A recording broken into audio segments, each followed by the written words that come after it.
and a very warm welcome to this special edition of Middle East Matters. I'm Sanam Shantier. This week, we're bringing you all things kebab, a dish that dates back to some 790,000 years.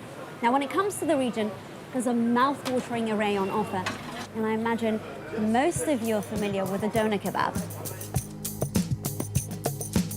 But there's also the shish kebab, the shawarma, the iskandar, one of my personal favorites, the CHELO kebab, and the list goes on. Now, the dish itself was invented in Turkey, and it slowly started trickling its way into Middle Eastern cuisine. What better way to kick off than this little hole in the wall? Urfa Durum is a Kurdish spot tucked away in the 10th arrondissement of Paris. And showing us how it's done, Pierre Auguste.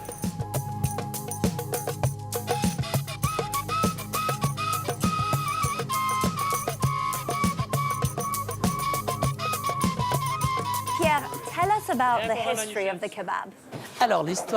The history of the kebab goes back a long way.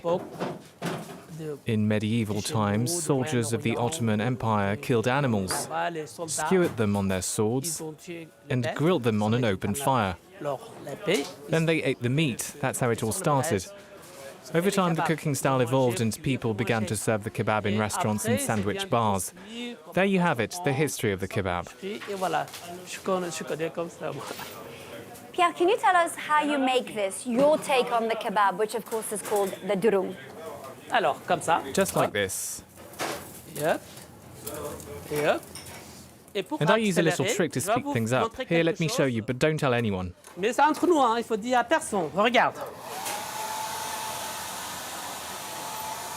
do this to get the fire going. Okay then, let's make a sandwich. We put a bit of lettuce. Wait. Onions. And rocket lettuce.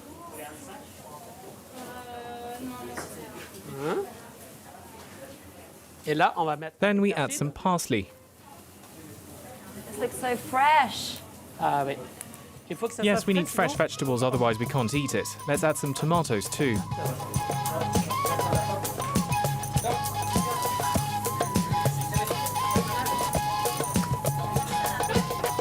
See? You do it like this. Massive. And like this. Thank you. I'm going to have to eat this, guys.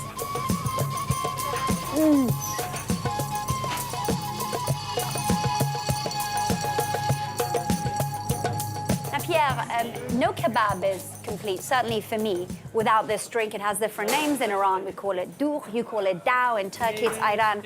What's in it? It's yogurt. For us, it's like wine. It goes very well with the kebab. So let's have a try. That's delicious. Pierre, thank you very much for having us.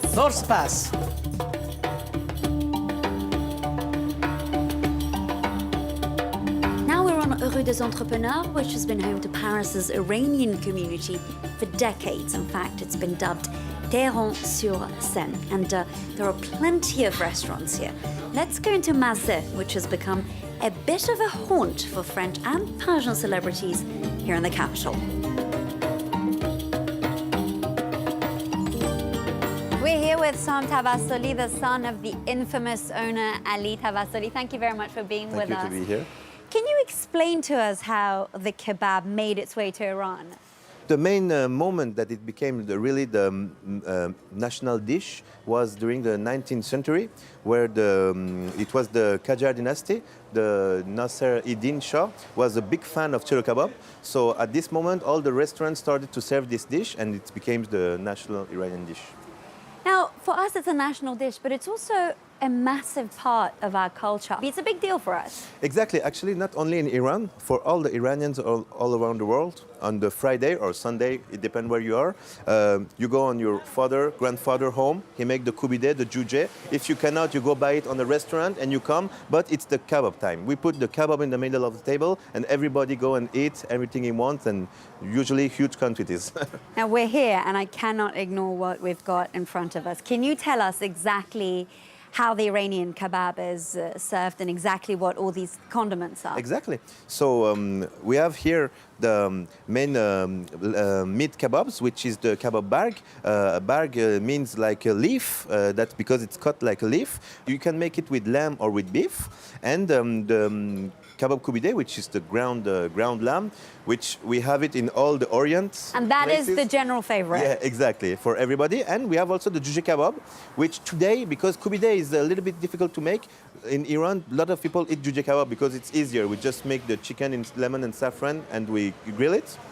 And then we have the CHELO kebab, which you can serve it in the restaurant with the saffron rice, grilled tomato. So the kebabs, usually a little piece of butter. And what you can do, in some restaurant, they give you the yellow egg.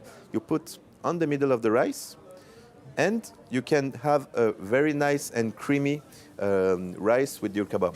So we have the somar, which is a spice that we usually eat with the kebabs. You always take a little bit, you put it, and it's a little sour taste. We love the sour taste in Iran, and this little spice has this taste. We put it on the kebabs, and then you mix it with all these side orders, which are the pickled cucumber and some onions. You have some pickle. This one is eggplant and carrot pickles made with vinegar. And the masta musir. It can be also masta khiyar. Masta musir is the yogurt with garlic, and we can make it with cucumber too. It's in all the tables we have musts and these things, which is the herbs. I'm going to try a little bit of this now, if you don't mind. For sure. Barg is my favorite, which is the lamb leaf kebab. This looks amazing. It's so well cooked. Let's try a little bit. You like it, huh? Wonderful. Thank you very much for You're hosting welcome. us. Thank you very much. It was a nice pleasure.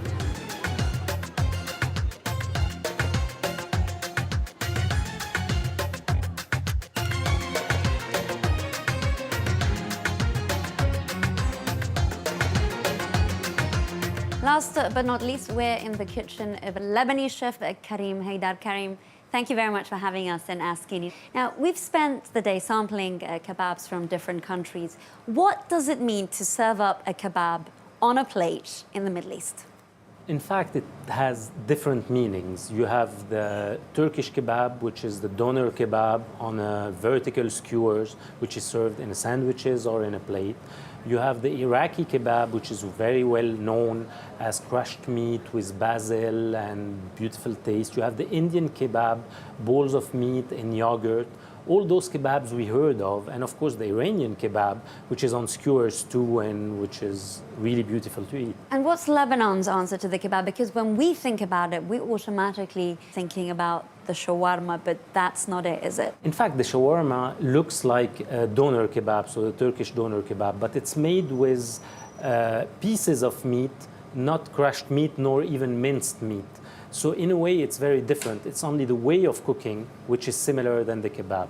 The same thing with our kafta, which is cooked on skewers like the one of Iranians or Iraqi. But again, it's not really kebab. It's totally different. It's called kafta. It's minced meat. The thing is, today people call it kebab. So even us, we began calling it kebab, the shawarma one and the kafta one. I've got a difficult question for you, and this is pretty hard for me to answer as well.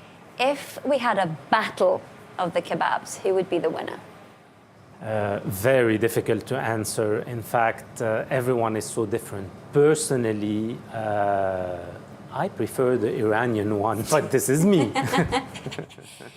As a chef, you have a slightly different take on the food that you make. You put a more of a modern spin on it. Now, if you had to make your own version, or if you've previously done it, what would be on the menu today? In fact, I did many versions of kafta, kind of kebab, shawarma. And on the shawarma one, I did in London one with duck and pear, which was quite interesting. Otherwise, in the kafta one, I do a different one too. I like the meat of duck for that because, you know, it looks a little bit like the meat and the flesh of lamb that we usually use. It's fatty in a way, and it has pieces of meat with no fat at all. Okay, let's get cooking. Yalla.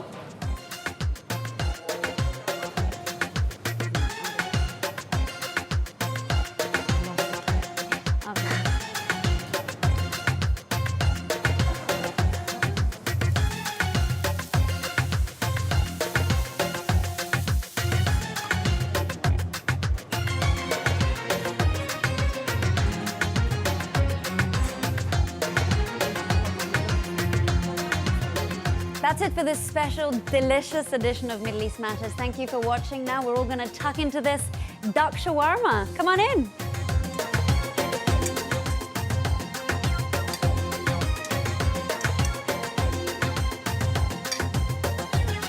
Oh my God, it's so good.